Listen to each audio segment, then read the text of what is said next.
They called it the Veil, a world of twilight and silence, where cities loomed like statues and speech was reserved only for necessity. The Moravian had mastered shadow. Their philosophy exalted stillness, preservation, restraint. They believed motion was chaos, and chaos destruction. Light was indulgence, too blunt, too bold. They walked in muted halls, their faces hidden behind dark silks, and their histories whispered instead of written. When humans arrived, it was like watching sunrise pour through a locked room. Our first vessel did not cloak itself. It sang as it entered orbit, broadcasting old Earth lullabies into the void.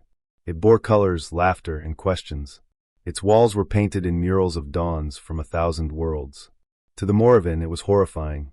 They approached cautiously, cloaked in nanoweave that bent light, speaking in the code of shadow pulses. Their ambassadors said nothing for a full 10 minutes after boarding. Silence was etiquette. They assumed we understood. We didn't. So Dr. Amira Holt, linguist and envoy, did what no training manual had recommended. She smiled. And then she lit a small lantern. A real one. The flicker of a human flame, soft and alive, danced over the ornate black marble of their chamber. The Moravian flinched. One recoiled, another stepped forward, trembling. "What is that?" the nearest asked.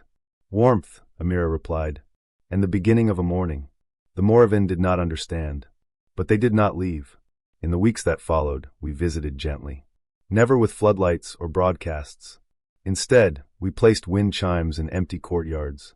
We planted flowers that opened only at dawn. We invited their children to games with chalk and laughter. The first time a Moravian child laughed aloud, her father collapsed in grief.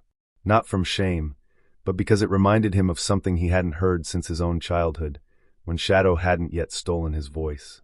They began to ask questions, not about our engines or weapons, but about color. Music, the taste of peaches, the sound of waves at sunrise. "Why do you shine so brightly?" a Moravian elder once asked Captain Reyes.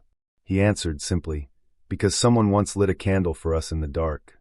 The change was not easy.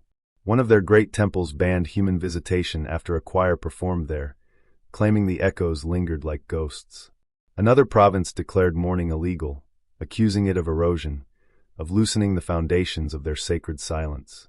But the Moravian youth began to rise earlier. They painted tiny suns on their walls.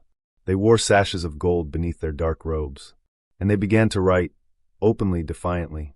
Their language, once bound to darkness, inked itself now in spirals across paper, across buildings, across skin. When asked what they were doing, they said, "We are making shadows honest." Because in their hearts, they realized shadow was not meant to be a prison. It was meant to define the light. It gave the morning meaning. But they had forgotten. It was the humans who reminded them. One child, Nevelyn, wrote a poem that was broadcast across 3 cities. Illegally, unintentionally, beautifully.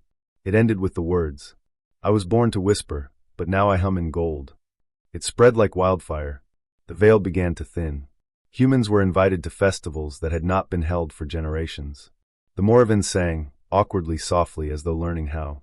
Their cities opened skylights. Their temples painted their ceilings with stars and suns.